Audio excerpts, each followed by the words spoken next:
E eu saúdo o professor Carlos Alfredo, que me impôs esse desafio, né, de vir aqui a vocês conversar sobre esse assunto. Saúdo a doutora Nélia, em nome de quem saúdo todos os demais. Bom, acerca dos benefícios previdenciários, eu, quando vou me chamar de Carlinhos, tá bom? Quando o Carlinhos me pediu para participar dessa aula, eu fiquei imaginando, bom, vamos falar de um assunto que todo mundo já conhece. Eu tenho uma colega, inclusive, aqui, que vai fazer as minhas correções quando devidas. Bom, o que é que a gente vai conversar hoje? Eu tomei a liberdade de, particularmente, fazer uma reflexão em cima do assunto, né, relativo aos benefícios previdenciários, mas tentando enfocar e fazer uma discussão sobre os pontos que eu, entre a sala de aula e a militância, vejo como dificultadores, né, da aplicação e da melhor aplicação, né, dos benefícios previdenciários e da própria interpretação da legislação. Por que isso? Porque nós ainda temos uma cultura, em relação ao direito previdenciário, muito incipiente, né?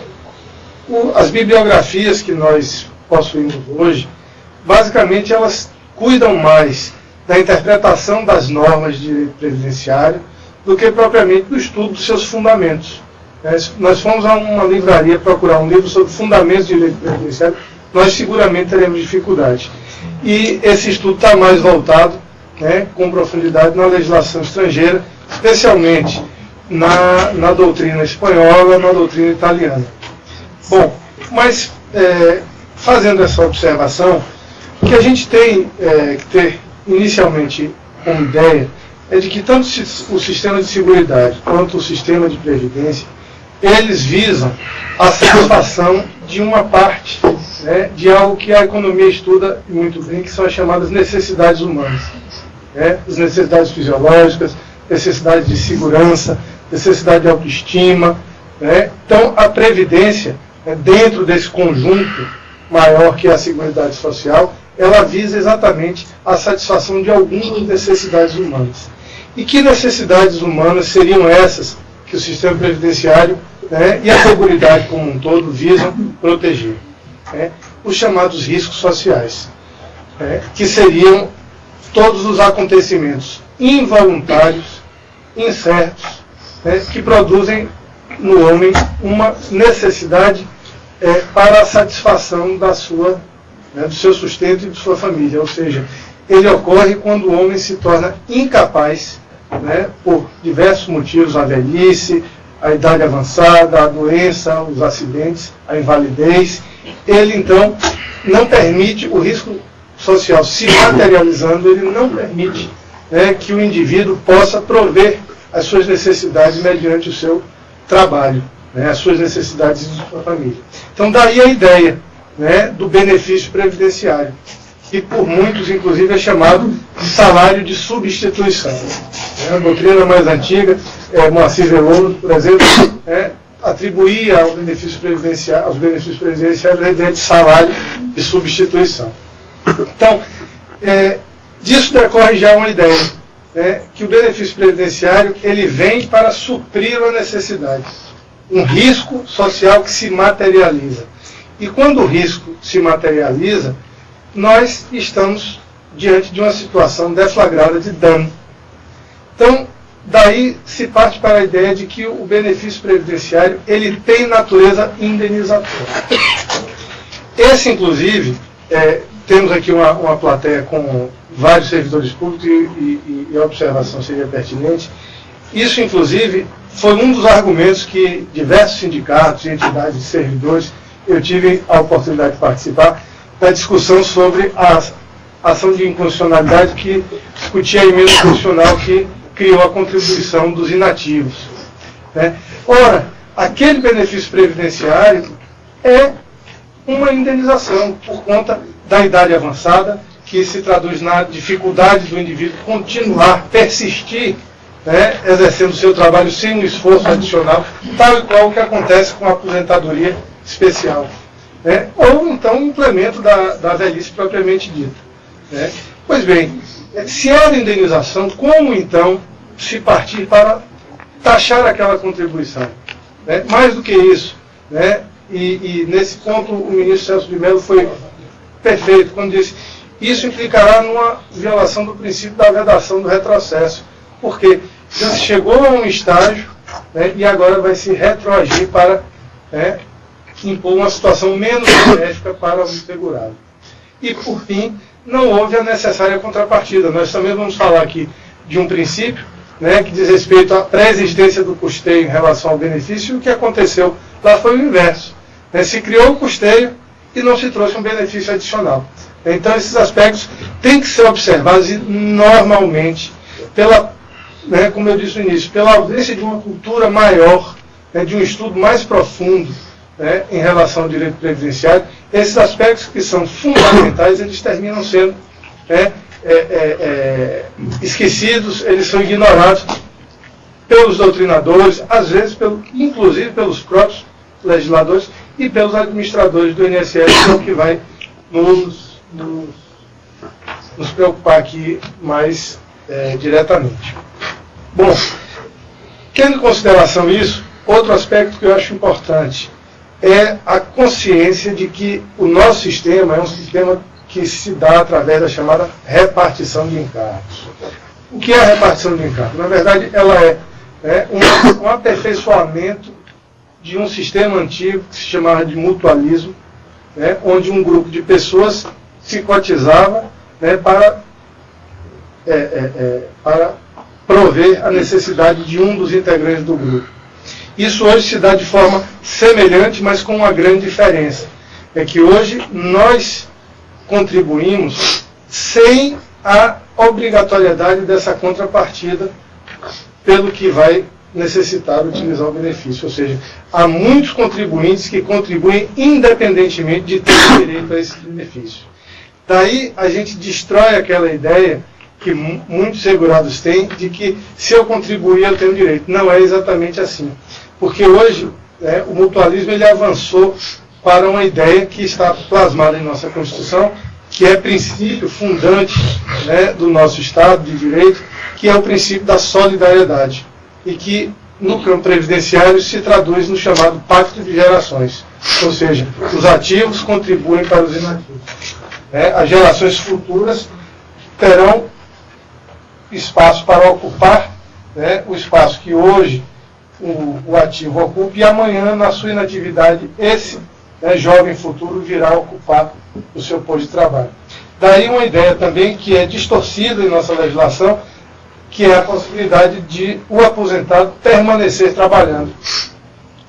A expressão aposentadoria vem de recolher-se aos aposentos. Então, isso indicaria que, uma vez aposentado, o trabalhador não mais deveria continuar prestando serviço. Pelas nossas distorções sistêmicas, nós sabemos hoje que a aposentadoria termina sendo, para muitos, e talvez para a maioria, uma forma de complementação, de aumento da renda. O que atrapalha o sistema. Embora ele permaneça contribuindo, e é por isso que ele contribui depois de aposentado, ele está deixando de fazer com que um trabalhador, um jovem, uma pessoa em idade já apta para ingressar no mundo do emprego, ele deixe de ocupar esse espaço. Então, tudo isso desequilibra o nosso sistema. E traz a ideia exatamente de que não é a contribuição especificamente que determina o direito à percepção da prestação. Porque a contribuição que nós pagamos hoje é para custear aqueles que estão na inatividade, não para garantir a nossa. Não há uma capitalização como ocorre na previdência privada, onde você faz lá uma reserva de poupança e você vai aplicando e gerando a aplicação daquele dinheiro para que o montante possa suportar todo o seu custo após o seu desligamento. Então, essas ideias eu acho que são importantes para a gente ter noção de como aplicar o direito previdenciário na questão relativa aos benefícios. E aí eu vou avançando para já falar sobre os princípios.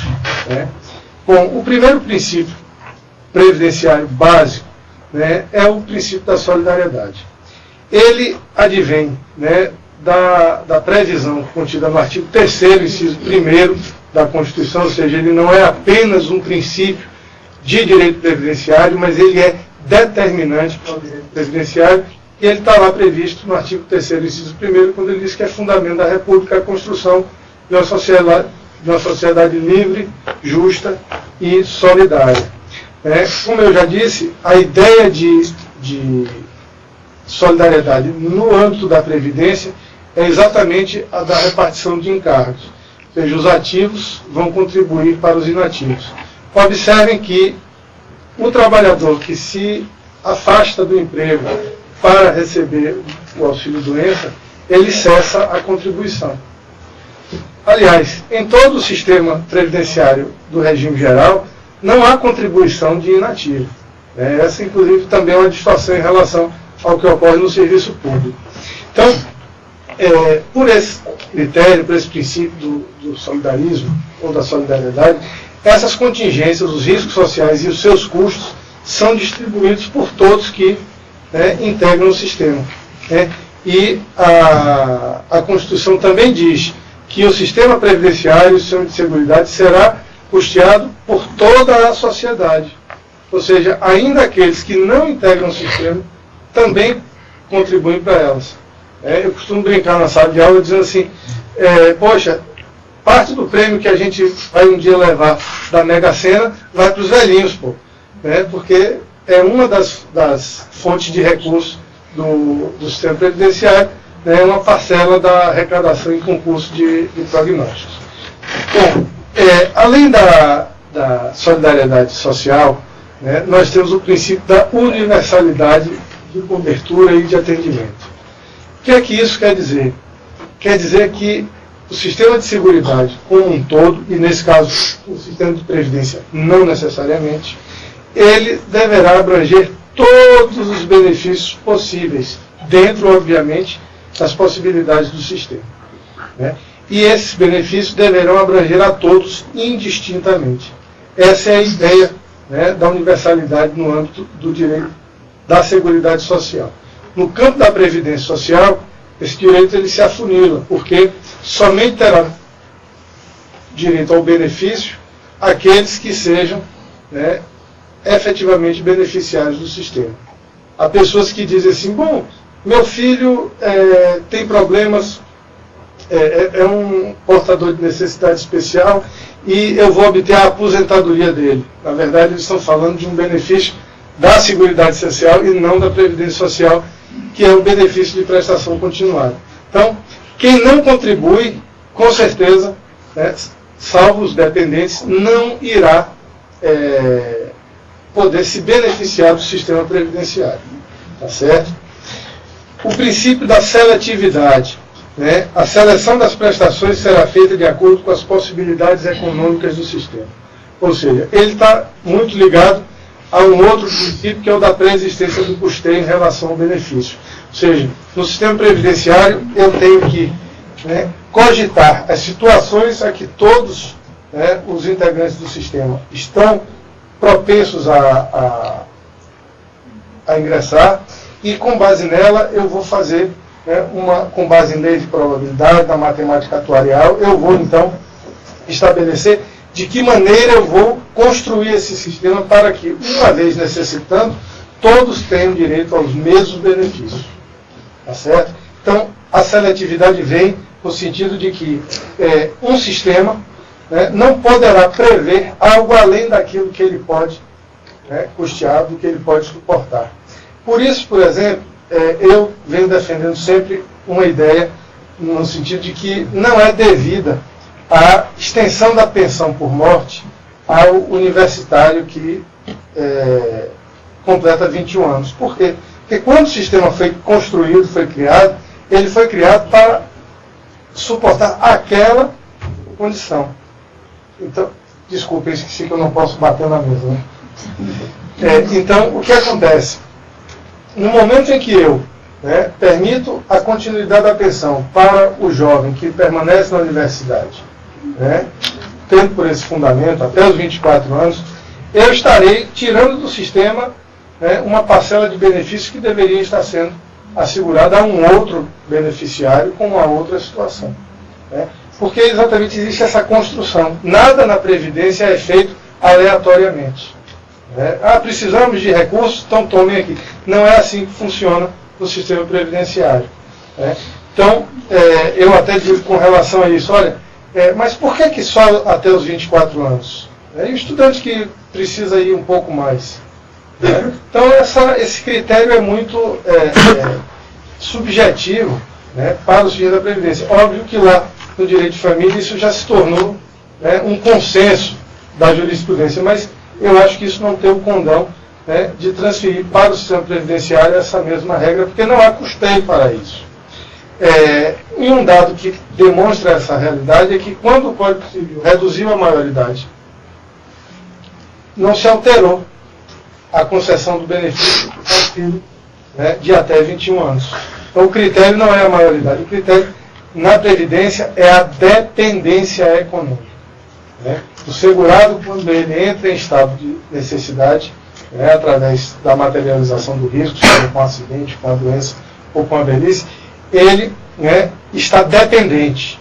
Então ele depende de quem? Do Instituto de Previdência. Aqueles que ele, né, mantém, seus filhos, né, filhos menores, por vezes a esposa, também são seus dependentes. Daí, quando ele falece, né, o pagamento da pensão por morte. Então, todos esses benefícios eles são feitos com base numa seleção. Né? Daí o princípio da seletividade. E a sua forma de pagamento e o valor desse benefício também é, né, mensurado de acordo com as possibilidades do sistema. Daí a vinculação desses dois princípios, seletividade, né, e pré-existência do custeio em relação ao benefício. Né? Eu não estou querendo ficar aqui agradando vocês com a questão do servidor público, mas é porque esse fato realmente ele é recorrente, porque ele é o exemplo clássico que o Supremo nos deu de como não tratar a apreciação do direito previdenciário. Né? Quer dizer, houve um acréscimo de receita para o sistema, o PSSS, sem a necessária contrapartida. Né? Então, esses são aspectos. Claro, a situação já está superada, acho que até a sociedade já se acomodou com isso, mas é preciso que a gente perceba nesses exemplos como nós não temos uma cultura jurídica nesse campo, que é tão vasto, que é tão propício, né, que é o direito previdenciário. Talvez seja um ramo do direito, né, de vanguarda dentro de mais alguns anos. Bom, o outro princípio, o princípio da distributividade. Ora, a ideia, né, de solidariedade, ela está vinculada a outros princípios constitucionais. Né? E o nosso Estado pensa em quê? Em redução das desigualdades. Então, o que é que se dá mediante o que é que se faz para a redução de desigualdades? É o que lá, em direito funcional, a gente fala na chamada justiça distributiva, ou seja, a distribuição de renda. Então, o sistema de previdência, ele tem essa finalidade de distribuir renda. Por isso, ele não é um sistema que visa exclusivamente o segurado. Né? O sistema previdenciário, em todo o mundo, ele é um sistema que suporta a própria economia do país. Exemplo disso é a Inglaterra, né, com os planos Beveridge, onde se inaugurou a ideia de seguridade social, onde o Estado injetou dinheiro, né, botou dinheiro na mão das pessoas, né, logo no pós-guerra, casas destruídas, né, famílias destruídas por conta, né, da morte de soldados, e com isso se fez com que a economia girasse, investiu-se em produção, em criação de empresas, geração de emprego, e você faz rodar a economia. Né? Vez por outra nós vemos nos jornais, né, a cidade tal, o comércio da cidade tal anterior vive da renda dos aposentados. E é verdade. Então, o sistema de previdência também, mais do que um sistema exclusivamente voltado para o benefício puro e simples do cidadão, né, ele não é só uma forma de proteção social, no sentido de que ele apenas visa o segurado. Né. Aliás, a sua criação lá, o Otto von Bismarck, foi exatamente para fazer o contrário, propiciar o crescimento da economia mediante o consumo gera renda, né, e a renda faz girar a economia. Então, essa é a lógica do sistema previdenciário. Quando a gente pensa na construção de benefício, é preciso pensar também em que esse benefício vai permitir, né, que o sistema econômico ele se mantenha. Tá? Outro princípio que, na verdade, eu considero como regra, o princípio da equidade na forma de participação do custeio. Na verdade, esse princípio ele decorre do princípio da igualdade, né, que está lá no artigo 5º da Constituição, e ele diz que pessoas em situação igual contribuem na mesma proporção. Essa é a ideia, porque no sistema de previdência, diferentemente do sistema do servidor público, no RGPS, há uma gradação das alíquotas, né, de incidência do tributo, né, da contribuição. Por quê? Porque eles elegem ali, né, com base em estudos, algumas faixas. Né, então a contribuição sai de 7,65, né, e ela vai crescendo. Essa é uma forma de promoção de igualdade também dentro dessas possibilidades. E, por fim, a questão da democracia e descentralização da gestão, né, que é o sistema pelo qual, teoricamente, né, todos os envolvidos, né, no sistema previdenciário e de seguridade deveriam ter assento em órgãos de deliberação e gestão. Né? Patrões, empregados, aposentados, né, e o próprio Estado. Então, sendo esses os princípios, a gente então passaria para... Eu estou no tempo, eu estou... A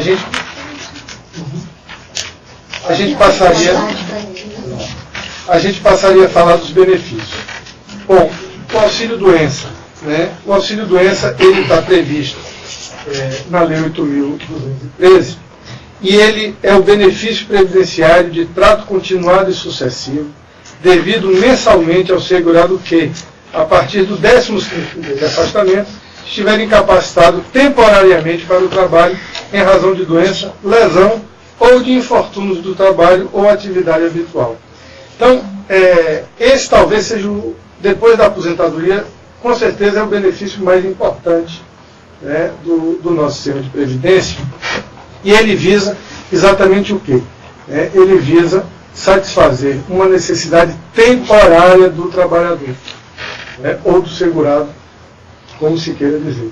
E esse benefício, embora não haja uma divisão do ponto de vista legislativo, mas a gente pode classificá-lo como sendo de duas naturezas. O auxílio-doença decorrente do que se chama de doença comum, né? Essa é uma expressão coloquial, mas que é inadequada, porque não há doença comum. Né? O comum é a saúde. E o auxílio-doença decorrente de acidente de trabalho, ou auxílio-doença acidentário, como é chamado apenas lá no artigo 118 da Lei 8.213. Como é que a gente identifica um e outro? Na verdade, são o mesmo.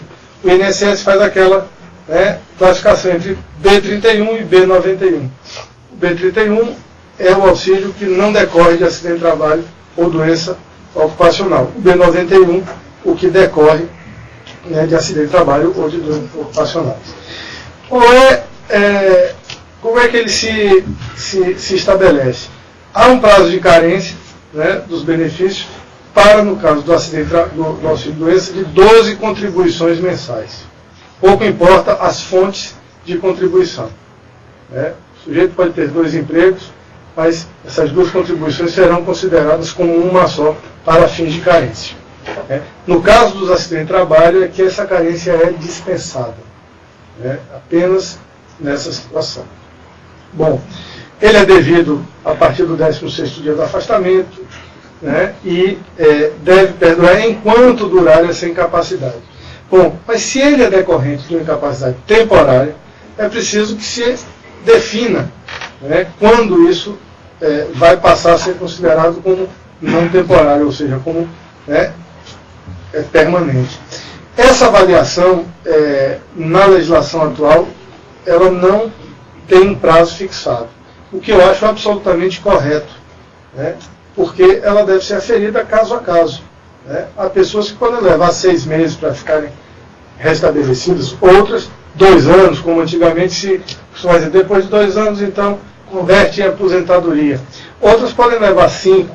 Né? Os meios que a ciência hoje coloca à disposição estão mudando a situação, a ponto de, por exemplo, o INSS agora começa a não aceitar o que a própria legislação impõe, que as hipóteses de neoplasia maligna, que já ensejariam por si só a aposentadoria por invalidez, não estão sendo concedidas, né, imediatamente.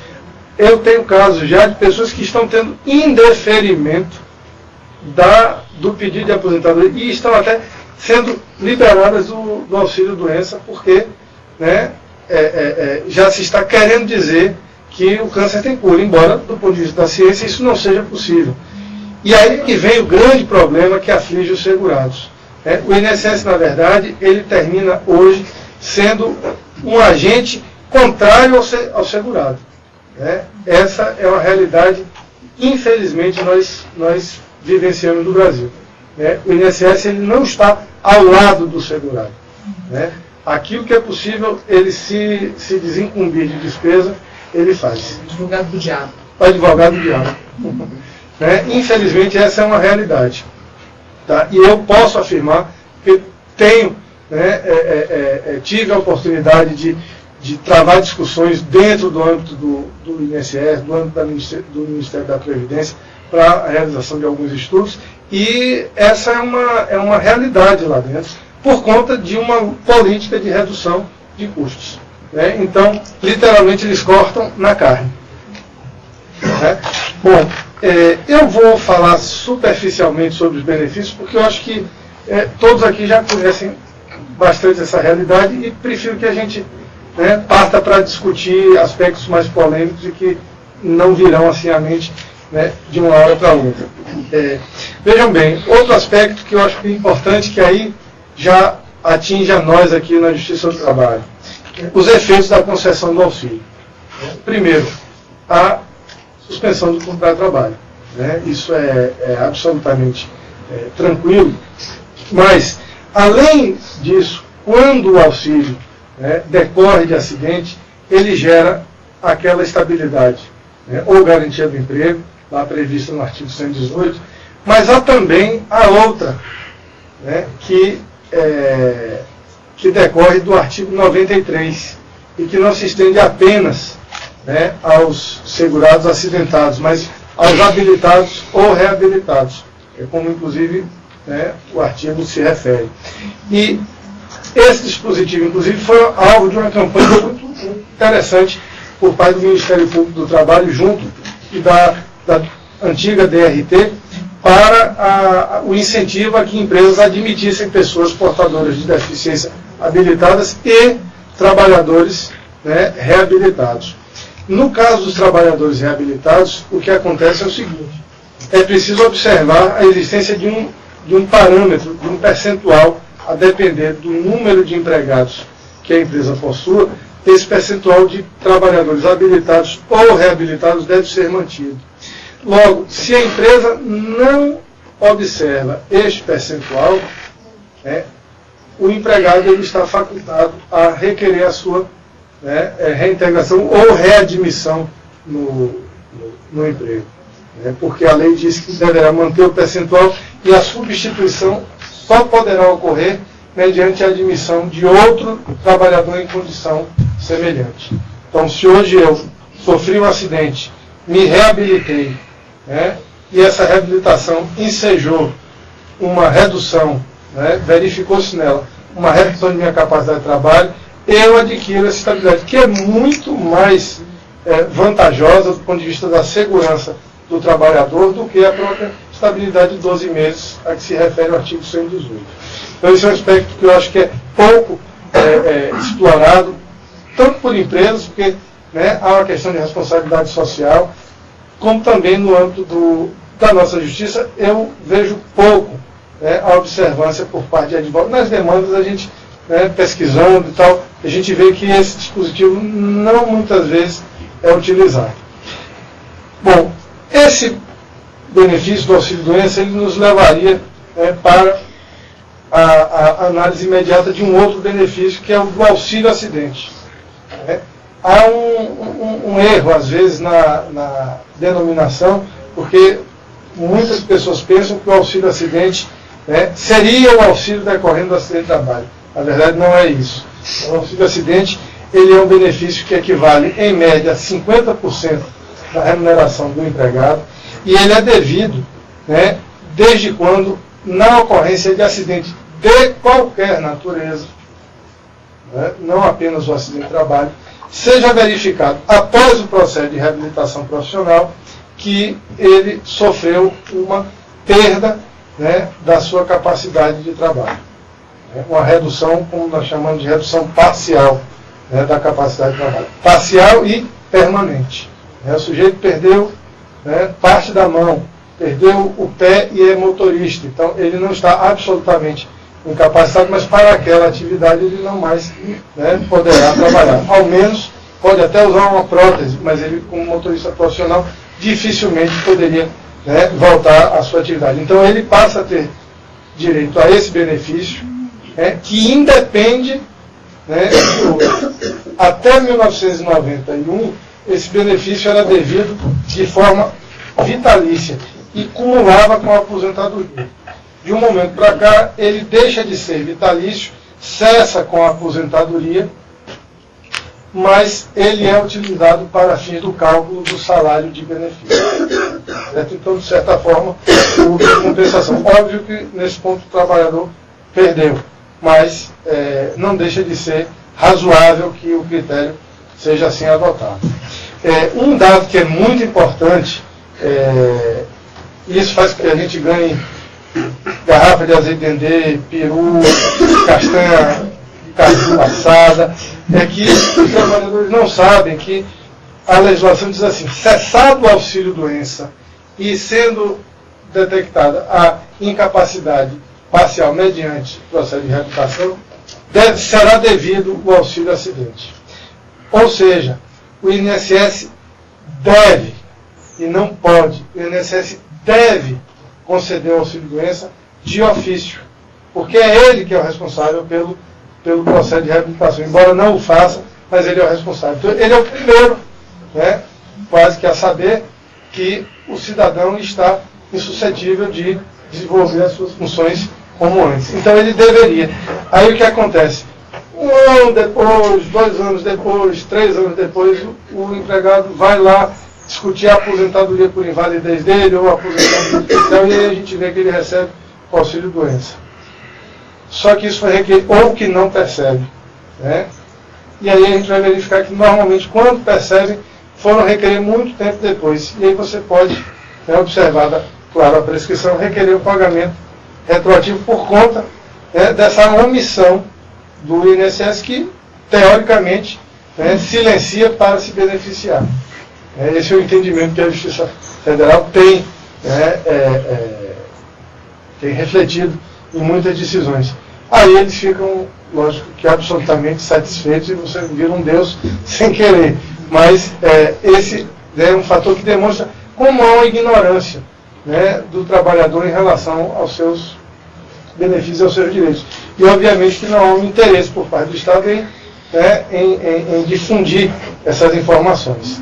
Mas eu gostaria também de frisar que, se por um lado, isso teoricamente reflete na redução de um custo, por outro, o problema pode terminar sendo muito maior.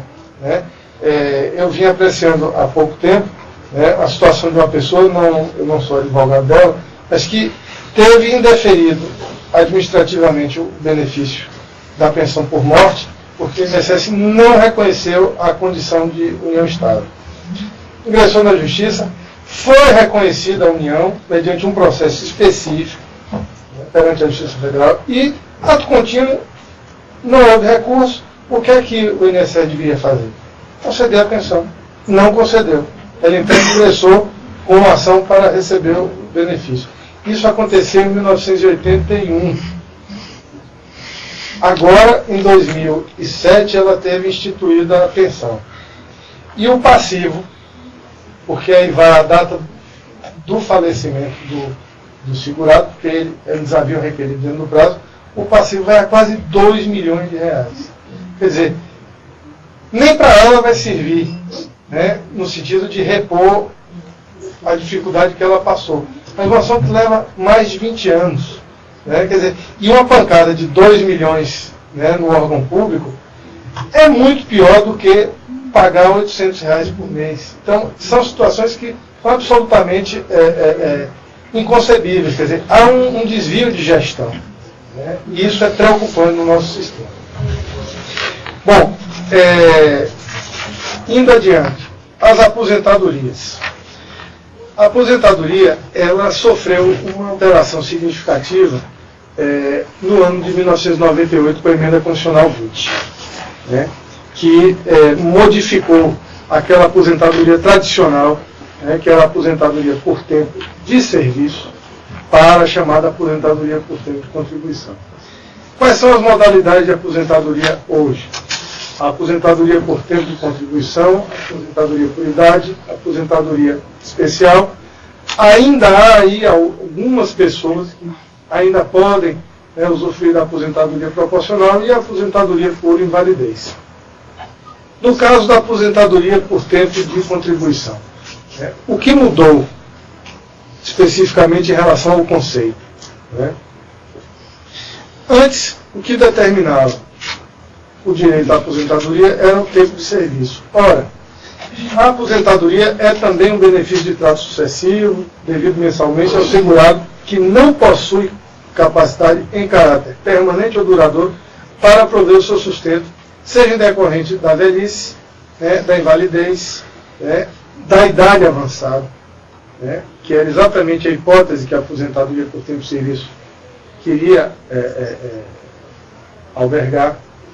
E em razão disso, ele passa a ter o direito ao benefício. Em 98, mudou-se o paradigma. A aposentadoria passa a ser por tempo de contribuição. Teoricamente, os requisitos ficam sendo os mesmos. Mudou a questão da idade mínima, etc., etc., mas qual é a grande mudança? É que o que passa a ser observado para gerar o direito não é mais o tempo de serviço, ou seja, o tempo em que o segurado trabalhou, e sim o tempo de contribuição apurada. E aí o que é que o INSS passa a fazer? Se você não prova a contribuição, você não pode considerar aquele período. Isso desvirtua absolutamente, aí vem aquela ideia inicial. Qual é o fundamento da aposentadoria? Um risco social, a incapacidade, ainda que relativa, ou parcial do indivíduo, e não a sua contribuição para o sistema. Esse seria o sistema de capitalização lá no setor da previdência complementar, que é contratual. Aqui nós estamos falando de um sistema de proteção social. Então, essa foi talvez a grande derrota que o sistema previdenciário no Brasil teve nesses últimos anos. Porque isso dificultou o acesso de milhões de pessoas ao seu benefício. Porque empresas que fecharam, empresas que não foram submetidas a um processo de fiscalização adequado pelo próprio Estado, e com isso se ceifou o direito de várias pessoas, a ponto de, salvo engano, em 2002, ter sido baixado um decreto para dizer que a assinatura da carteira de trabalho fazia presumir a contribuição. Mas, ainda assim, o INSS deixa de observar esse decreto, que é uma norma direcionada especificamente para ele. E qual é a lógica no sistema de previdência? A lógica é que presume-se sempre a necessidade do trabalhador. Então, o certo é, eu lhe concedo benefício e vou apurar se você realmente precisa permanecer recebendo ele, eu tenho direito. Essa é a lógica. Mas isso não é o que preside o raciocínio do nosso sistema hoje. E previdência é investimento, é como saúde, é como educação. Então não podemos perguntar qual é a rentabilidade que um instituto como esse traz. Qual é o lucro, qual é uma escola pública superavitária? Em quê? Em qualidade de ensino, não em arrecadação. Então, essa é uma situação que distorce a análise do nosso sistema.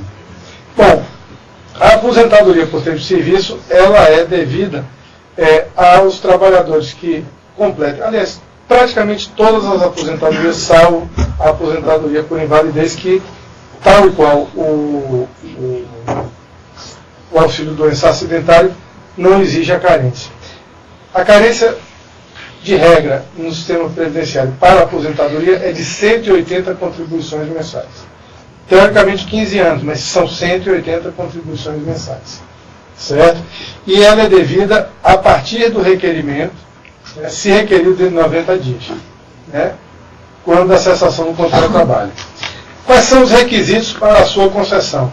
Né? As 180 contribuições, 35 anos de tempo de contribuição se homem, 30 de contribuição se mulher, sendo que, no caso do homem, a idade mínima de 58 e na mulher 53 e na mulher 48 anos de idade. Ou seja, vejam aí a questão da previsão no âmbito do sistema previdenciário. Se imagina que se eu, a partir dos 18 anos, tenho uma idade economicamente ativa, eu teria ali o meu primeiro emprego, então com mais 35 anos, 53 anos seria, né, o tempo mínimo que um homem precisaria para a sua aposentadoria. A mulher, né, um pouco menos, 5 anos a menos.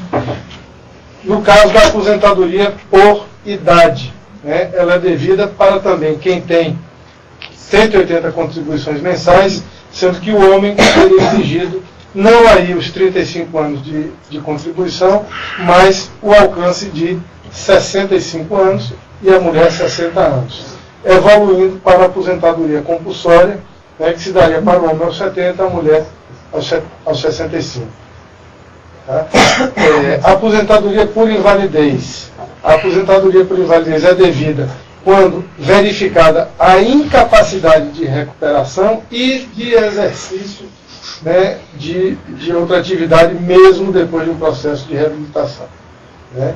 Então, o sujeito que não tem mais condições de exercer as suas atividades, ou atividade que lhe provém o sustento, ele então pode ter requerido, né, a aposentadoria por invalidez, que seria devida quando da cessação do auxílio-doença, né, ou de imediato quando a situação já indica, né, essa invalidez desde o momento. E por fim, só um detalhe, a aposentadoria por invalidez ainda propicia um benefício que Vitor Russomano denominar de auxílio por superinvalidez acidentária, que é também chamado assim pela nossa professora Adélia Marelins. Né? O auxílio por superinvalidez acidentária seria aquele acréscimo de 25%, né, para as hipóteses das pessoas que não tenham condição, né, de realizar suas atividades sem o auxílio de uma terceira pessoa. Né? Infelizmente, o regulamento de benefícios da Previdência coloca essa situação aos extremos. Né? Perder os 9 dedos das mãos. Né? Perder 9 dedos dos pés. Né? Então são situações, né? Perda da visão. Né? E aí eu me recordo que eu tenho uma cunhada, qual assim, nós não simpatizamos muito um com o outro. Um dia ela me liga e disse: cara, mãe, está aposentada por invalidez, como é que eu faço para conseguir esses 25%? Eu digo: mas ela precisa, não ter condições de se cuidar sozinha. É a situação? Não, mais ou menos e tal. Eu digo: mas não pode? Eu digo: olha, estou dizendo, a situação é muito extrema, ela tem que, né, não ter a mão, ser cega, tá? Sim, o que é que eu faço para a gente poder conseguir? Eu digo: você pode furar o olho dela, né? Mas realmente é uma situação muito difícil de você, né, conseguir a obtenção desses benefícios. Realmente são para aquelas pessoas que não podem se locomover, né? É uma situação mais difícil. Por fim, a aposentadoria especial.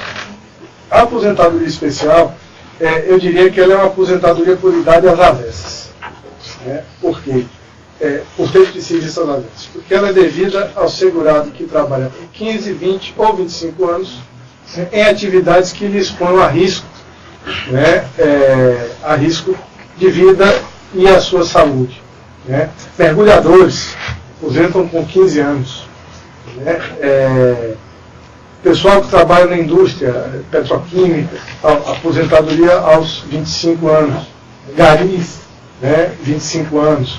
Então, há aí a necessidade de verificação do grau de risco a que esse trabalhador está exposto, né? Essa atividade, no meu entendimento, a gente deveria fazer uma discussão sobre isso lá na Católica. Essa atividade deve ser contínua ou ininterrupta, ou você soma, né, os períodos, né? A discussão do aproveitamento do tempo, quem trabalhou um período em exposição e um período sem estar exposto, e aí você faz a conversão, né? Os tempos se multiplicam, se dividem para você aproveitar até 95 ou 97. Então são vários aspectos que são polêmicos, que não dizem respeito exatamente aqui ao campo do direito do trabalho, mas que, né, esses particularmente, mas de um modo geral, a questão das aposentadorias especiais recai, né, lá na Justiça do Trabalho por conta da não concessão do perfil profissiográfico agora, né, o antigo DS 8030, SB40, tem um aí que inclusive eu nem sei como era que se chamava ainda, né, esse documento. Mas o fato é que a aposentadoria especial, ela visa o quê? Ela visa proteger aquele trabalhador que, embora, né, não tenha uma idade avançada, ele, por conta do tipo de atividade que ele exerce, ele termina sofrendo um desgaste maior, né? Em geral, eu faço uma comparação com o que o colega Cláudio Brandão, colega meu como professor, né, fala no risco, naquele livro sobre a responsabilidade civil, né, no acidente de trabalho. Ele fala da questão do risco acentuado, né, que o Código Civil traz uma especificidade em relação, né, a que haveria uma responsabilidade objetiva por conta do risco acentuado. Eu tive a oportunidade até de conversar com ele uma vez, dizendo que eu fiquei muito feliz, porque foi a primeira vez que eu vi alguém defender esse ponto de vista numa obra, né, mas o que eu dizia, eu quero que você vá além, porque o que é que acontece com a questão do risco, seja ele acentuado ou não? O que é um risco acentuado, né? E, sendo acentuado ou não, a quem compete a responsabilidade por esse risco? Para mim, a quem assume a atividade do negócio, né? Então, esse risco, para mim, independentemente do grau em que ele se coloca, ele seria de responsabilidade do empregador por conta da definição que está lá no artigo 2º. Tá certo? Essa é uma posição que eu venho defendendo e acho que ela é determinante aqui em relação à aposentadoria especial. Por quê? Porque há uma discussão muito grande no âmbito do INSS do que vem a ser realmente fator de exposição ou não, né? O perfil profissiográfico hoje, embora ele seja muito mais detalhado, né, do que era o SB40, mas ele termina induzindo a uma possibilidade de manipulação muito grande das atividades, porque ele faz com que o perito, né, o engenheiro ou o médico que vai, às vezes, fazer desenhar o perfil, ele faça uma avaliação subjetiva. Não, eu consertava mais tomadas, né, eu consertava mais aparelhos que estavam desligados. Ora, qual é a diferença disso? Né? Um computador, mesmo desligado, ele possui uma carga elétrica ali dentro. Se o sujeito não souber trabalhar, ele, né, vai sofrer um risco tão grande, né, ou maior até do que quem está trabalhando com a tomada. Então, essas situações são muito, né, peculiares, muito específicas e dão margem a uma distorção, né? Por fim, um aspecto, eu fiquei me lembrando disso ontem para falar aqui, o aspecto da consequência do reconhecimento das incapacidades pelo INSS em relação à relação de trabalho e aí, particularmente, ao processo de trabalho. Eu queria chamar a atenção de vocês para um fato. O processo previdenciário de concessão, eu estou acabando. Não. O processo previdenciário de concessão de benefício é um processo administrativo, é um procedimento administrativo. E, como tal, se vincula ao princípio do devido processo legal, do contraditório, inclusive. Ele não é um processo exclusivamente onde as partes sejam INSS e segurado. A empresa também é parte interessada. No momento em que o INSS reconhece o nexo de causalidade, a empresa tem interesse nisso. E eu venho defendendo que, uma vez que a empresa não impugne a decisão do INSS quanto ao reconhecimento do nexo, já que ela tem o direito de intervir nesse processo. Porque ela vai ter, como consequência, o quê? No mínimo, a estabilidade lá do 118 para cumprir. Então, ela pode intervir nesse processo. E se ela não intervém, eu entendo que aí há um reconhecimento, né, da situação.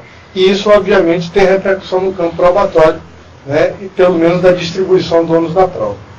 Tá? Esse é um ponto que até eu deixo o gancho para depois você falar da responsabilidade. Exatamente por quê? Porque se, né, eu contribuo, se eu respondo, o empregador nas atividades de risco, ele paga um adicional, né, por isso. Ele paga mais por isso. Então, ele tem titularidade, sim, perante o INSS de reconhecer essa situação. E eu não vejo como razoável que ele se omita, que ele silencie, para deixar apenas depois que a relação entre o segurado e o INSS cessa, ele vira a discutir uma situação que já está, de certa forma, consolidada dentro do imaginário do trabalhador. Né? Se eu requer um benefício e o INSS, que eu amo, né, constitui para isso, diz, olha, você tem o nexo de causalidade. Hoje não é preciso nem mais a emissão da CAT mediante o decreto que previu o nexo técnico epidemiológico. Então, basta que o INSS, independente da emissão da CAT, o que não elide a obrigação de emiti-la, né, isso eu acho que é importante ficar frisado, porque não foi revogado os dispositivos do artigo 19, 20 e 21 que criam essa obrigação, tá certo? Mas vem exatamente para suprir aquela omissão que muitas vezes o empregador faz para tentar, né, não demonstrar, tentar ocultar, né, uma possível demanda a sua responsabilidade perante o acidente. Então, esse nexo técnico, uma vez concedido, ele ali já gera consequências contra o empregador. Então, ele tem, sim, né, direito, ele tem titularidade, ele tem legitimidade para ingressar administrativamente ou até judicialmente para pedir a desconstituição do nexo. Não o fazendo, entendo eu que essa situação se convalida e, posteriormente, no campo de um processo trabalhista para pedir indenização, etc., deve haver aí sim a consideração por parte do juízo de que a empresa reconhece a existência do acidente e a sua defesa quanto à questão de comprovação da responsabilidade, ela fica exaurida com essa documentação. Tanto é assim que quando o sujeito se aposenta por invalidez, né, igualmente a empresa poderia questionar, olha, esse invalidez não decorreu de acidente de trabalho. Né, e nesse caso até é mais tranquilo, a gente já vê que nessas situações onde muitas vezes nem discutem muito, aí vão dizer, olha, houve o dano, não houve o dano. Mas é uma outra situação onde também fica consolidada, né, a responsabilidade, a meu ver, já que reconhecido o nexo pelo órgão previdenciário, né, com o qual a empresa também mantém relação jurídica, né, ela poderia se insurgir contra essa decisão e não apenas deixar para uma eventual situação futura, caso o trabalhador venha a exigir mais alguns direitos. Eu tentei abreviar, porque acho que não adiantaria realmente ficar falando os detalhezinhos mínimos, como a gente costuma fazer na sala de aula. A plateia, seguramente, é bem mais seleta e conhece do que nós estamos falando. Eu agradeço, espero não tê-los decepcionado e me coloco aqui à disposição para debatermos o que for necessário. Muito obrigado. Começarei pela noção de jurisdição e competência. Começo logo fazendo uma pergunta. A Justiça do Trabalho é competente para apreciar pedido de auxílio acidente de trabalho e outros benefícios dele decorrentes contra o INSS? E vou tentar responder.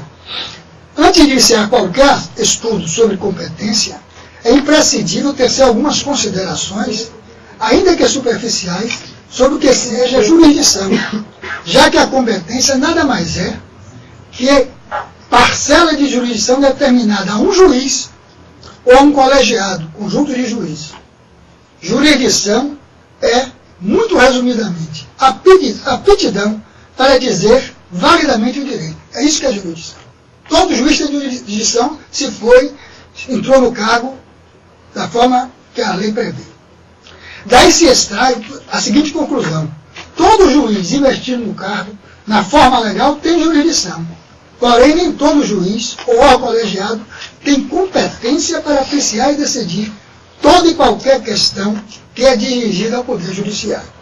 Vê-se assim que o primeiro passo que deve analisar o operador de direito que pretenda buscar uma solução judicial é a quem ele deve dirigir a sua lide, pretensão resistida, na jurisdição contenciosa, ou para afastar obstáculo legal na jurisdição voluntária.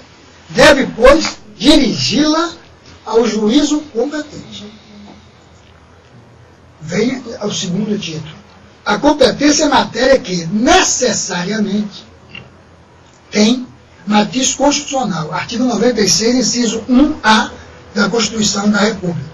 Embora seus desdobramentos e parâmetros venham expressos em leis infraconstitucionais e em regimentos internos dos diversos e mais variados tribunais. É de conhecimento geral que o juiz de direito da justiça comum, da vara de acidentes de trabalho e registro público, é ou vem sendo tido como competente para apreciar e decidir sobre a concessão de benefício previdenciário pleiteado contra o INSS na forma dos respectivos regimentos internos dos tribunais de justiça. Se essa não for a praxe nos outros estados da Federação Brasileira, no estado da Bahia, e muito particularmente na cidade do Salvador, este é o caminho, esta é a regra regimental.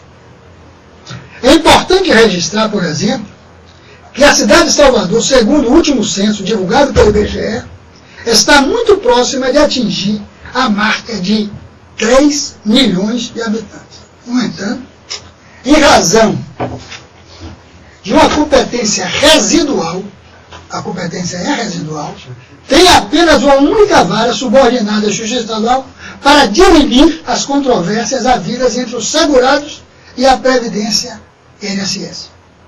É fato ainda que o juiz titular desta vara é competente também para solucionar qualquer impasse a respeito de registro público, que não tem nada a ver com a outra competência que lhe é atribuída. Parece, portanto, que o Poder Judiciário não se apercebeu que esta situação de ordem fática e decorrente da realidade atual não pode mais subsistir.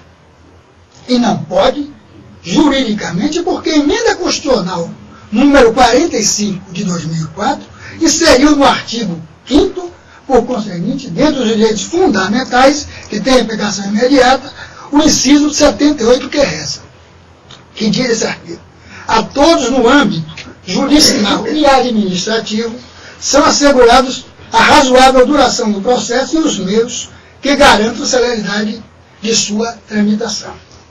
Aí eu faço já outra pergunta. Ante a nova Carta de Princípios, vigente a partir de 88, denominada pelo ilustre e saudoso parlamentar Ulisses Guimarães como Constituição Cidadã, e das diversas emendas constitucionais que se seguiram, e que no fim de 2008, essa é a última Constituição que eu tenho comprado agora, você já tem uma emenda nova aí, já atingiu a marca de significativo 57, será que essa competência restou imodificável? É uma pergunta para nós discutirmos. É esse exatamente o objetivo desta conversa, onde buscarei pensar em voz alta para instigá-los a reflexionar comigo se a indagação deve ser respondida afirmativamente ou se poderá comportar outra resposta. A Justiça do Trabalho nunca foi imaginada, nem idealizada, como órgão arrecadador da Previdência Social. Todavia, hoje, ela é, sem dúvida, se não a maior, seguramente um dos maiores órgãos de arrecadação. Isto após a emenda 20 de 98. A Casa do Trabalhador, como é até denominada por alguns, em especial pelos prestadores de serviço, sempre foi idealizada para dirimir conflitos entre trabalhadores e empregadores. Portanto, não para resolver impasses entre capital e trabalho. Faço já outra pergunta. A Constituição Cidadã de 98 elegeu como paradigma os mesmos valores concebidos nas constituições anteriores do Império e da República, ou inverteu completamente os ideais, valores e princípios que devem nortear o Estado democrático brasileiro? A esta indagação, parece que a resposta não pode ser outra senão que a mudança foi radical, significativa, substancial. Com efeito, do preâmbulo até o título 9, que cuida da parte das disposições constitucionais gerais e ainda da parte denominada pelo Constituinte originário como ato das disposições constitucionais transitórias, o poder instituidor da Carta de Princípios privilegiou o cidadão, a cidadania, a dignidade humana, os valores sociais do trabalho e da livre iniciativa. Faço agora mais uma pergunta. Será que o Constituinte derivado, que está e deverá estar submetido ao Constituinte originário, ou melhor, ao diploma maior, a Constituição, vem cumprindo fielmente a norma dirigente ou estruturante? A resposta a esta indagação parece que tem de ser negativa. E negativa porque o poder legiferante, o Congresso Nacional, praticamente não regulamentou nenhum dos direitos sociais, de grandeza fundamental e de aplicação imediata, segundo o parágrafo 1º do artigo 5º, que devem ter, por imposição constitucional, aplicação imediata, é afirmo. E aqui eu quero abrir um parênteses para comentar o seguinte. A respeito dessa vocação do Congresso Nacional, ele que não legislou sobre nenhum direito fundamental, legislou e por duas vezes, um por emenda constitucional e o outro por lei infraconstitucional, sobre um tema que me parece não é direito fundamental, que prescrição extintiva de direito não pode ser direito social do trabalhador. Mas não pode mesmo. O Instituto da Prescrição, que, repita-se, não é direito social do trabalhador, porque, lembrado, na sua forma extintiva de direito e não aquisitiva de vantagem, já foi regulamentado por duas vezes, sendo uma delas, inclusive, através de emenda constitucional número 28, como já disse, que parece possuir o vício expressivo de inconstitucionalidade, porque colocou no mesmo patamar o trabalhador rural e urbano, para efeito de prescrição extintiva, coisa que o Constituinte originário fez questão de diferenciar. E o artigo 5º é direito fundamental, é norma, como se diz, direito do artigo 60, causa oferta. A outra vez que o Poder Legislativo Infraconstitucional tratou do tema foi para dizer, mesmo tratando-se de direitos patrimoniais, a prescrição poderia ou poderá ser conhecida de ofício, através da inclusão do parágrafo 5º do artigo 219 do CPC, por força da Lei 11.280 de 2006. Algo jamais pensado ou previsto no direito pátrio. Conferiu o artigo 166 do Código Civil de 16 e o artigo 194 do Código Civil vigente. Graças a Deus, o colégio do TST, a mais alta corte trabalhista, parece que já pacificou o entendimento de que tal norma, a todas as luzes inconstitucional e despropositada, não tem aplicação no direito do trabalho. Confira-se sobre o tema a prescrição extintiva do direito, que a prescrição extintiva de direito não é direito social do trabalhador, quem tiver interesse, a lição talvez do maior jurista trabalhista de todos os tempos. Refiro-me ao insuperável Arnaldo Succetti. Quero também tratar aqui no tema que para mim é muito importante, até porque hoje em dia, apesar de ser procurador com muito orgulho e hoje em dia aposentado, hoje em dia voltei ao amor antigo e sou advogado trabalhista e com muito gosto. Voltando ao tema objeto de nossa fala, que versa sobre a competência, é importante registrar que é direito fundamental do cidadão o livre acesso ao Poder Judiciário. E livre acesso devidamente representado por advogado, já que este profissional é indispensável ao exercício da jurisdição, artigo 5º, 35 e 74, combinado com o artigo 133 da Constituição Federal e o artigo 1º da Lei número 8.906. Aqui, até foi entregue para o doutor Saúl, que é o presidente da OAB, ele me deu um adesivo que eu vou colocar no meu carro e quem quiser está aqui. Sem advogado, não há justiça. Porque se a justiça funciona sob 3 pilares, a advocacia, o Ministério Público e o Judiciário, se tem indispensável, a essencial não pode faltar, é uma coisa óbvia. É fundamental registrar que o magistrado cultor do direito do trabalho, Arnaldo Susequim, que participou da elaboração e redundou na promulgação da CLT recentemente, entregou ao presidente da Câmara dos Deputados, Michel Temer, juntamente com outros notáveis laboristas, entre eles o brilhante advogado e escritor Becalheiros Bonfim, Benedito, a minuta de um projeto de lei onde resta sepultado de uma vez por todas o denominado jus postulante e busca regulamentar o deferimento de honorários advocatícios na Justiça do Trabalho. Eu tenho a maior admiração, uma pessoa que eu acompanho há muito tempo, inclusive eu tive a honra de participar com ele como debatedor, ele sendo palestrante juntamente com o doutor Ney Viana, refiro-me ao desembargador de Minas Gerais, Antônio Álvares da Silva. Ele, num livro que trata sobre tratado da competência na Justiça do Trabalho, ele só não acha que o jus postulante não acabou, mas advoga a extensão do jus postulante para todos os ramos do direito. Eu acho, me parece que ele tem formação mais do direito alemão, ele inclusive cursou lá por muito tempo. Nós não podemos comparar a Alemanha com o Brasil, o nível de cidadania que tem um cidadão alemão com o brasileiro. Jamais. Você nunca poderia imaginar, num país como a Alemanha, um sujeito que renuncia para não ser caçado, volte eleito pelo voto do povo. Isso não é inimaginável, eu acho, para o cidadão que tem cidadania. Por isso, então, discordo inteiramente dele.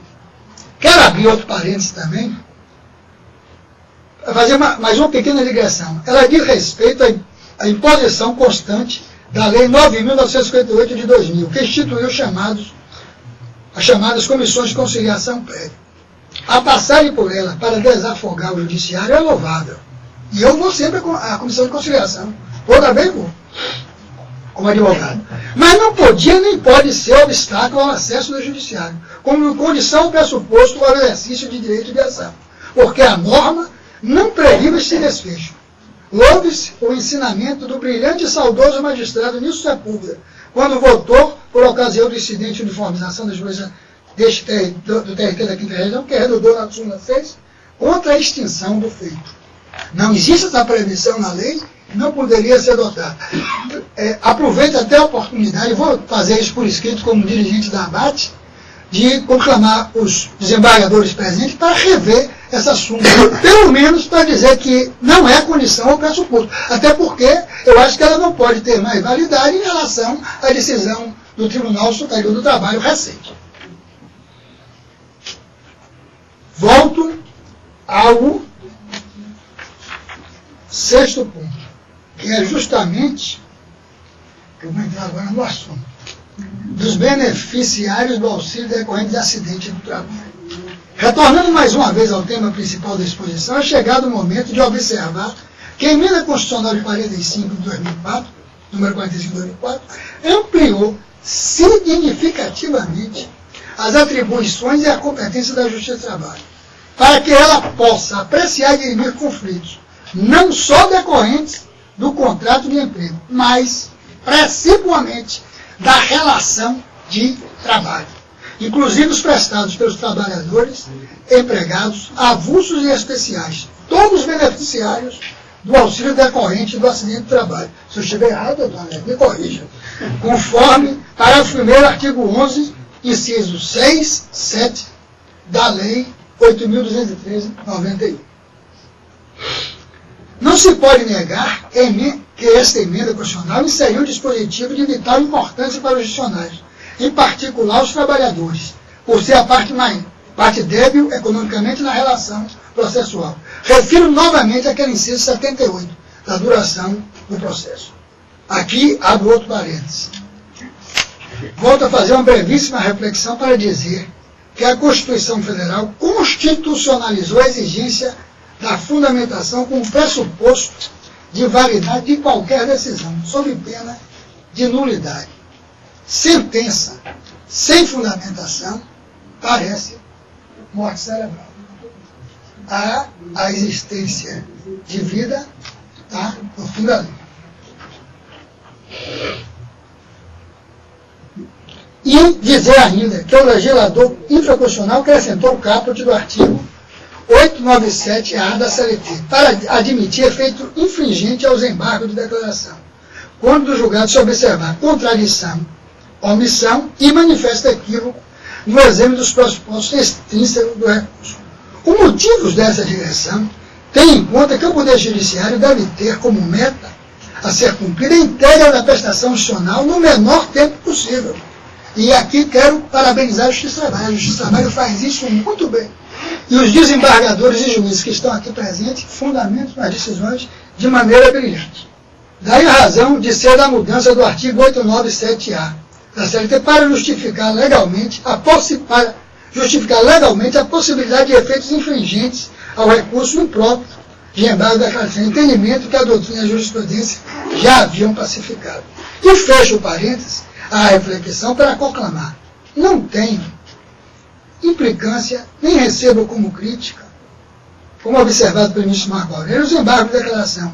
Os tenho como um meio mais rápido e seguro da entrega da prestação adicional, de forma fundamentada como quer exige a Constituição, sob pena de nulidade. Pois a nulidade não interessa a ninguém. Interessa a ninguém. Muito menos a parte fraca na lei.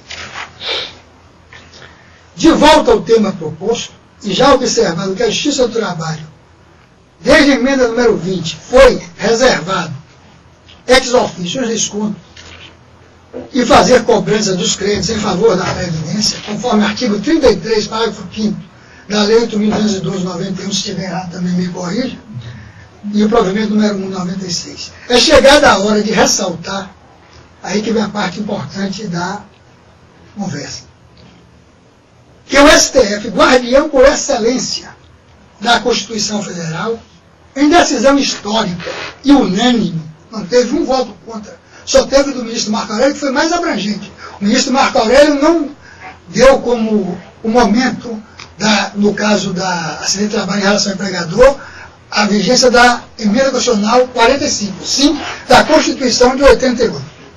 Depois eu tratarei desse assunto. É chegada a hora de ressaltar o que eu já disse, que, por excelência da Constituição Federal, em decisão histórica e com força vinculante, pontificou que a Justiça do Trabalho é competente para apreciar e decidir a respeito de reparação de danos morais e materiais decorrentes de acidente de trabalho, quando ocorrido por culpa do empregador e contra ele, com respecto do artigo 114.6 da Constituição Federal, em decorrência da alteração advinda da emenda 45.4. Deve ser lembrado que foi de fundamental importância para que a Suprema Corte chegasse a este entendimento um estudo preciso e meticuloso de vários doutrinadores, em especial do douto e brilhante magistrado mineiro de segunda instância, Sebastião Geraldo de Oliveira. Vocês todos estão lembrados, o Supremo chegou até, pelo ministro voto Peluso, só estavam nessa época votos favoráveis, o ministro Marco Aurélio e o ministro Carlos Brito, o ministro Peluso puxou a divergência, e depois todos voltaram e seguiram os ministros Carlos Aires de Brito e Marco Aurélio. Ora, se o acidente, aí que vem a parte importante, por que eu acho que a Justiça do Trabalho também é competente para acidente de trabalho? Não sei se vou tentar, se conseguirei convencê-los, mas já estou aqui para aberta a discussão.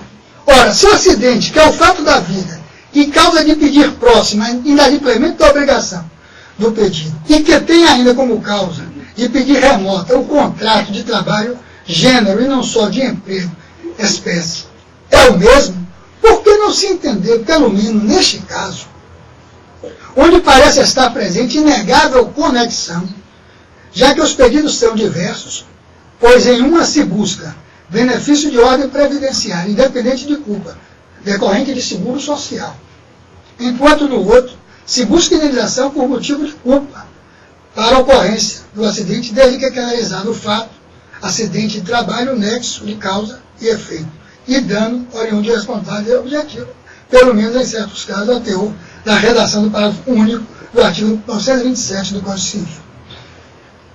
Eu farei as perguntas, deixarei a tela, não só para os que estão aqui, mas como estão nos acompanhando pelo vídeo. E quero agora me reportar aos fundamentos dos votos dos ministros. Principalmente, o que me impressionou mais para chegar a essa conclusão, foi o voto do ministro César Peluso, que já tinha votado contra e reformou completamente seu entendimento. Diz o ministro César Peluso: recebi depois um trabalho bem fundamentado, muito bem documentado no juízo do TSE em Minas Gerais, Dr. Sebastião Geraldo de Oliveira, cujas considerações levaram-me àquela posição da competência da Justiça do Trabalho. E tal posição que teve modesta influência no teor do acordo, baseou-se no princípio fundamental, vou bater bem nessa tecla, da chamada unidade de convicção, segundo o qual, por conta de graves riscos de decisões contraditórias, sempre ininteligíveis para o judicionário e depreciativa para a justiça, não convém que causas, com pedidos de qualificações jurídicas diversas, mas fundadas no mesmo fato histórico, sejam decididas por juízes diferentes. O princípio da unidade de convicção, a meu ver, é irretocável. E ainda é o que deve presidir a solução da questão da competência neste caso. E prossegue observando. Mas parece que, conforme propôs o ministro relator, deva ser outra a resposta que promana daquele princípio. É que a revisão do tema me convenceu de que tanto as ações acidentárias, evidentemente oriundas da relação de trabalho, como, sem exceção, todas as demais ações resultantes de relação de trabalho, devam, em nome do mesmo princípio, ser atribuídas à Justiça do Trabalho. A especialização e universalidade desta já recomendariam, quando menos em teoria, tal solução, por razões mais que óbvias, como acabou de demonstrar o voto do eminente ministro Carlos. Antes da emenda 45, parecia deveras consistente a leitura de que se estavam excetuadas da competência da Justiça Federal as causas de acidente de trabalho, em que sempre é interessada a autarquia federal. Só podiam elas caber na competência da Justiça dos Estados, porque a mesma norma as excluía das que eram, por outras regras, sujeitas à Justiça do Trabalho. É, portanto, dentro desse quadro que há de interpretar-se a emenda 45, quando explicitando no inciso 1º do artigo 114 o caráter geral da competência do trabalho. Nela incluiu todas as ações oriundas de relação de trabalho. Para concluir, suposto não tenha sido essa a intenção do constituinte derivado, a cujo olhar atento não poderia escapar da necessidade de, para guardar congruência com a eventual propósito de submissão das causas de acidente de trabalho àquela justiça especializada, dar nova redação ao artigo 109 caput, para evitar dúvidas, de modo algum pode esquivar-se diante do papel precário e material histórico e das correlatas intenções do legislador. A conclusão de que outra há de ser a leitura da norma, excepciona as ações acidentais da competência da Justiça Federal. Mais adiante, porque citado por outro ministro, o ministro César Peluso volta a trazer à baila argumento de vital importância e decisivo mesmo para a fixação da competência do trabalho para dirimir qualquer interesse decorrente de acidente de trabalho, inclusive de referente ao INSS. Confira-se. Quero dizer, em primeiro lugar, que o artigo 109.1 da Constituição da República, como qualquer outra disposição constitucional legal, é sujeito à interpretação. Em segundo lugar, que a questão da competência para as ações acidentárias típicas está umbilicalmente ligada ao objeto deste conforme. E está por quê? Porque, conforme já situei, do julgamento anterior e torna agora a acentuar, o critério último para responder a ambas as questões é o da unidade de convicção.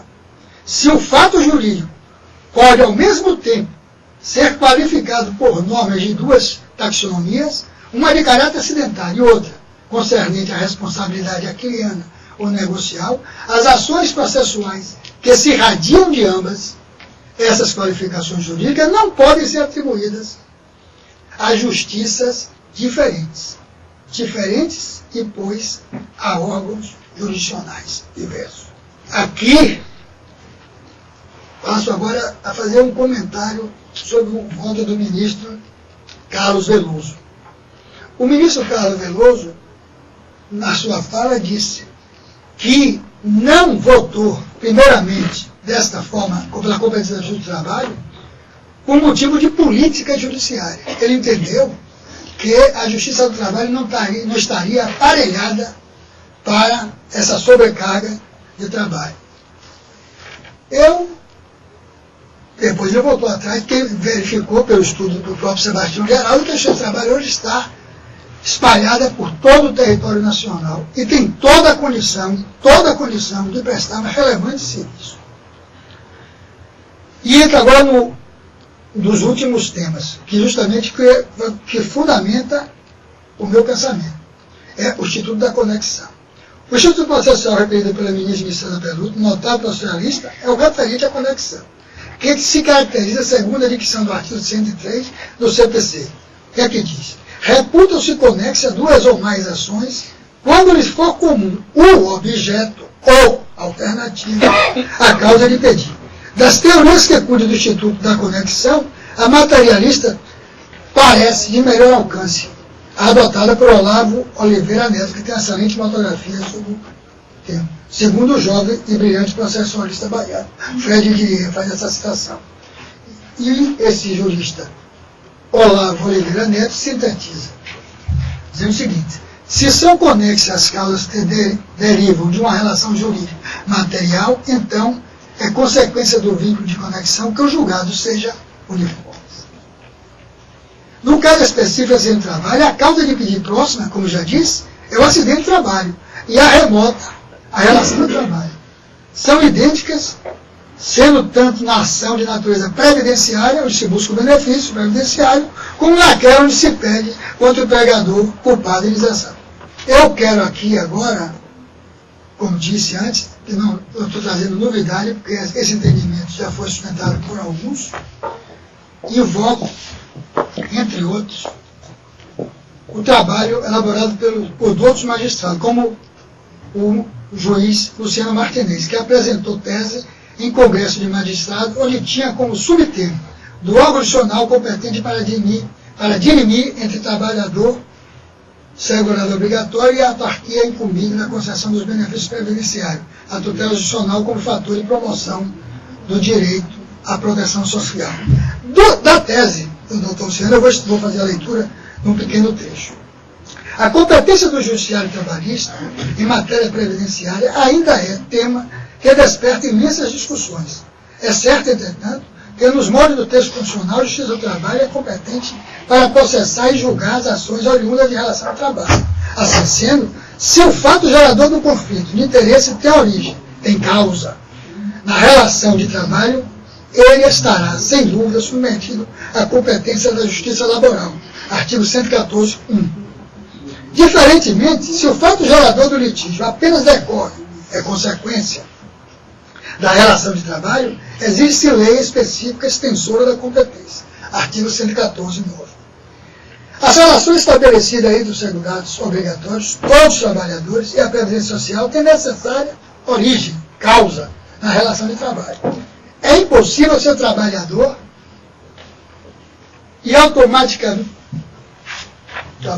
e não estar automaticamente filiado ao regime geral da Previdência Social. Isso foi muito bem esclarecido pelo Dr. André. Consequentemente, sendo ambas as relações indissociáveis, não há como negar que uma, a de trabalho, gera a outra, a de Previdência Social, conforme artigo 201 do texto fundamental.